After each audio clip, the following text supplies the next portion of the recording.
তা সেখানে আপনি বলেছেন নাকি যে মহিলাদের জন্য জিয়ারত করা হারাম। এ আপনার একটা বায়ান আমি শুনলাম, সেখানে কি আপনি বলেছেন যে মহিলাদের জন্য জিয়ারত করা হারাম আছে? মহিলাদের কবর জিয়ারত করতে যাওয়া? মহিলাদের না, আপনি কি বলেছেন যে মহিলাদের জন্য কবর জিয়ারত করা হারাম আছে? আচ্ছা ঠিক আছে। ঠিক আছে, আপনি বলেছেন এটা সত্যি কি ওটা হারাম? নিশ্চয়ই। নিশ্চয়ই হারাম। নিশ্চয়ই। আর আমি যে বলে ওটা হারাম না? তাহলে ঠিক আপনারটা। ঠিক, কিন্তু আপনি আপনি তো বায়ান করেছেন সবার সামনে যে মহিলাদের জন্য হারাম। আমি বলছি তো আমার হারাম।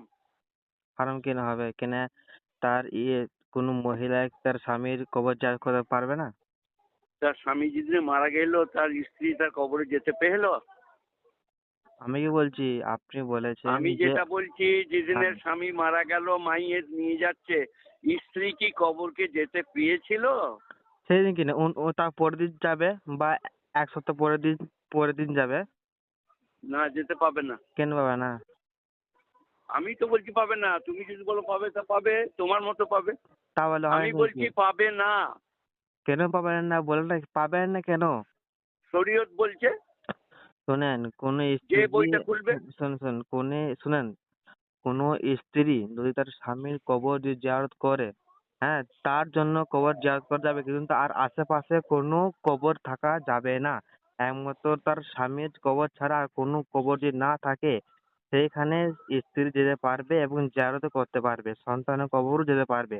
আশেপাশে কবর যদি না থাকে তাহলে মহিলাদের জন্য যাওয়া জায়েজ আছে। কিন্তু এটা ঠিক কথা যে মহিলাদের জন্য কবর মাজার যাওয়া মানে মানা আছে, জায়েজ নাই। কিন্তু আশেপাশে ঠিক যদি আছে, শোনো, তুমি যা বলছো আমি শুনে নিলাম, হুম, মেনে নিলাম। তুমি ভালো থাকো, আমি ভালো থাকি, আর বকিও না, ছাড়ো। বকি না বললে হবে? তা আপনি সবার যে এলেম কালাম সমান নয় তো। তুমি যতটা পড়েছো আমি হয়তো অতটা পড়ি নাই। আর না নাহলে না, আমি যেটা জানি তুমি হয়তো জানো না, ছেড়ে দাও কথা। শুনুন, তা আপনি বায়ানটা যে করেছেন যে মহিলাদের জন্য, বয়ান আবার করছি, মেয়েদের কবর জিয়ারত করতে যাওয়া হারাম। তা আপনি কোন কিতাবে পেয়েছেন যে মহিলাদের জন্য জিয়ারত করা একদমই হারাম? আজকেও আমার বর্ধমানে আছে, আজকেও বলবো। কালকে আমার করবেন? নজিয়ে আছে, কালকেও এই বলবো। তুমি বললে বলে বলবো দুবার। আচ্ছা ঠিক আছে, আপনার কোন জায়গাতে এসে জলসা আছে? বর্ধমান? বর্ধমান রসিকপুরে। রসিকপুর? আমার বাড়ি বর্ধমান। ঠিক আছে, ভালো, দেখা করবে। দেখা তো আপনার সঙ্গে আমি অবশ্যই করবো।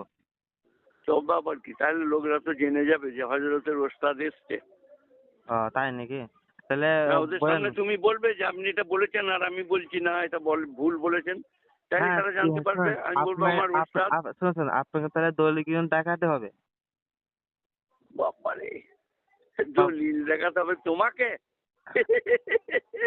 ওই তো আপনি হেসে দিলেন, তার মানে আপনি তাহলে ওই মানে পাবলিকের সামনে দিলে ভুল হয় তাহলে বলছেন যে তুমি আসবে ওই কে মসজিদে, হাসবে? আসবে এখন, এখন ছাড়ো, ওই মসজিদে আসবে বাস। তা বলে হয় নাকি? ছাড়ো কেন? তবে কি করবে? আপনি যে বায়ানটা করেছেন তার আপনি সঠিক করে না ভুল করে আমি আপনাকে জিজ্ঞেস করছি। ওইটা তুমি আসবে তাইলে কথা হবে। আর যে মানে নবীর নাম শুনে চুম্বন দেওয়া যাবে? কোথায়? বলছি নবীর নাম শুনে মানে চোখে হাতে চুম্বন দেওয়া যাবে? ও বই দেখতে হবে, এখন বসে আছি বাইরে তো। তাহলে আপনি তাহলে বিনা বই দেখে তাহলে বায়ান তাহলে করেন নাকি? না, যখন কোনো মহিলা জিজ্ঞেস করে তখন বই দেখতে হবে। আচ্ছা, আপনি যখন বায়ান করেন তখন কি বিনা বই দেখে বায়ান করেন? না না, বয়ান আলাদা, আর এটা তোমার মহিলা একটা জিজ্ঞেস করছো, এটা তা উত্তর আপনি আলাদা। মশলা তো বায়ানে করে আমি তো আপনার ওয়াজ শুনি। আপনি যখন বায়ান তো করেন বেশ, তখন কিছু তুমি কিছু মশলা বলেন, রসিকপুরে তা আপনি আসবে। কি শুনেন আমরা শুনেন। 4টার পরে বার হবো, মগরব থেকে প্রোগ্রাম আছে। আমার কথাটা বলে শুনেন, আমি যাবো। ঠিক আছে, আপনি কথাটা যে বললেন যে কিতাব দেখতে হয়, তা আপনি যখন বায়ান কিতাব দেখতে করেন হবে। শুনেন, আপনি যখন যখন বায়ান করেন তখন কি বিনা কিতাবে দেখেন নাকি? বয়ান তো আমি কোরআন শরীফ পড়লাম আর চালালাম, হাদিস পড়লাম, কিন্তু এটা তো একটা তো বিশেষ মশলা জিজ্ঞেস করছো না না, যে আপনি হরিষ্ণ সাহেবের মশলা নাম শুনে বুঝেন। চুমা খেতে হবে আপনি কিনা। শুনেন, আপনি এই বায়ানটা করেছিলেন যে চুমুন খাওয়া যাবে না, তা আপনি কি কিতাব দেখে বলেছেন নাকি? তা তুমি আবার জিজ্ঞেস করছো যে? তো ওই কারণে বলছি, আপনি তো বললেন যে এটা আমাকে আমি কিতাব ওয়াজ দেখতে করেছি, হবে। তুমি শুনেছো যে চুম্বন করা যাবে না? হ্যাঁ, তো আপনি আবার বলেছেন। জিজ্ঞেস করছো যে তুমি? তো ওই কারণে আমি জিজ্ঞেস করছি যে চুমুনটা কেন খাওয়া যাবে না? আমাকে আবার বই দেখতে হবে, যে জেনে যদি আবার জিজ্ঞেস করে তাকে কি করব।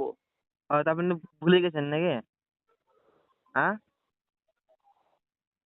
হ্যালো, হ্যাঁ বলো। আপনি কি ভুলে গিয়েছেন? ভুলে যাবো কেন? যে আপনারই কথা, আপনি বলছেন আমাকে আবার বই দেখতে হতো, আপনি কি ভুলে গিয়েছেন? এইটার বই দেখতে হবে আবার, যে যে যদি কেউ জেনে আর জিজ্ঞেস করে, আবার জিজ্ঞেস করে হ্যাঁ, তার তোমাকে মানে, তো হবে কিনা, তাকে কি উত্তর দেবো? আবার বই দেখতে হবে। তার মানে আপনি বলতে চাইছেন যে আপনি একবার বললেন সে কথাটা আবার আপনি ভুলে যান, আবার আপনি কিতাব দেখেন, তাই তো? তা হবে। হ্যাঁ, তাহলে আপনি আপনি মানে স্পষ্ট করে কথা বলেন কেন? ওই একটা মুখে 14টা কথা কেন আপনার? ভুল হয়েছে বলবো না আর। তাহলে আপনি বায়ানটা যে মানে আবার কথা করছে, বলছো যে? শুনুন, শুনুন, বললাম শুনুন। যে ভুল হয়েছে আর বলবো না। তো ভুলটা আমার সামনে না বলেও আপনি পাবলিকের সামনে বললেন যে আমার ভুল ভুল হয়েছে। হয়েছে আর বলবো না বললাম যে তোমাকে। তা আমার সামনে না বলে আপনি ইসের সামনে বলবেন, ওই মানে ওরা যদি জিজ্ঞেস স্টেজে। করে তখন বলবো। আপনি যখন ভুল বুঝছেন, ওরা তো ভুল তো ওটা বুঝবেই। তুমি ছাড়ো, তোমাকে বললাম ভুল হয়েছে আর শুনেন, বলবো না, বাস কথা শুনেন, ছেড়ে দাও। শুনেন, আপনি হচ্ছে একটা আলেম মানুষ, ঠিক আছে? এরপর কে বলছে আলেম? কোন শালা রে? আলেম কে বললে রে? আপনি তো আলেম না, তাহলে আপনি, সার্টিফিকেট দেখাইছি কাউকে আমি আলেম হওয়া? তাহলে আমি স্টেজে বায়ান করছেন যে, তা লোককে বলবে যে আলেম লয়, বস করেছে কেন তুমি বলে দিবে। তাহলে আপনি স্টেজে বায়ান করছেন যে, পোর্সার কমিটিকে ফোন করো যে আলেম লয় তোমরা হেড মডার্ন রেখেছো কেন। আর আমি চ্যালেঞ্জ দিচ্ছি আমি আলেম লই। বেশ ভালো কথা। বাস তাহলে আপনি, চুপ করো, ছেড়ে দাও। দেখা করবে রসিকপুরে। হ্যাঁ ঠিক আছে, অবশ্যই দেখা করবো, কেন আজ থেকে শুরু নাকি? হ্যাঁ, আজ থেকে শুরু তো আপনার এই দাওয়াত জলসা। শুরু কেন হবে আজ? আপনি বলেন যে আপনি মগরিব পর বের হবেন। হ্যাঁ, তো আমার মগরবের পরে এবার 4 জনা আছি আমরা। হ্যাঁ, কে কে আছেন? আপনার বেটা, আপনি, আর কে কে? আমার বেটা তো নেই। তাহলে ওটা তুমি জানলে কি করে? তো জানবো না, আপনার দু বেটা তো মোস্তান, জানবো না? তাহলে তুমি আর রসিকপুর আসতে পারবে না, কেন? বোঝা যাচ্ছে। কেন পারবো না? আমার মনে হচ্ছে না। আর যদি চলে যায়? তাহলে পাগল বলবে লোকে। আমাকে পাগল, আমাকে না, পাগল আপনাকে বলবে। কিন্তু আমি আবার কি করলাম তাদের? আপনি বলেন যে আপনি আলেম নয়, আপনি মানে ওই ভুল আবার বলেন। বলছি আমি আলেম নই। বেশ ঠিক আছে, আপনি স্বীকার করছে আপনি আলেম না, তা আমার বলা কি দরকার? তা আমাকে লোকে ডেকে নিয়ে যাচ্ছে কেন, তাদেরকে বলুন হ্যাঁ, গা। দেখছেন, আপনি তো চ্যালেঞ্জ করছেন আপনি আলেম না, আপনি হ্যাঁ, উল্টো কথা কেন বলছেন? আবার বলছি আমি আলেম নই। মানলাম আপনি আলেম না, ঠিক আছে, তা আপনি বলছেন যে আমি আমি যে আলেম নয়, তো আমাকে ওরা কেন ডাকছে? এটা আপনার হ্যাঁ, কিরকম কথা? সেটা তাদেরকে যেয়ে বলো। তা আপনি তুমি কথাটা, যেমন হ্যাঁ। জানো না, অথচ বলছো আপনার ছেলে থাকবে আপনি থাকবেন, এটা বললে কি করে? তো মুনাফিকদের শোনেন, আলামত। আপনি আবার আলমত, আপনি বলে আমার 4 জন আছে, নিশ্চয় আপনার বেটাই থাকবে। ওইটা বলাটা তোমার ভুল হচ্ছে না? কেন ভুল হবে? আমি নিশ্চয়ই আপনার বেটা থাকবে, এটা আন্দাজে বলছো কেন? আমি কি জোর করে বলছি আপনার চলো বেটা রসিকপুর আজকে আমার বেটা আছে কিনা দেখবে। আমি কি জোর করে বলছি আপনার বেটা থাকবেই? এখন জোর করে কি বলেছি বলেন? আচ্ছা রাখো, এখন কথা বলতে পারবো না। ঠিক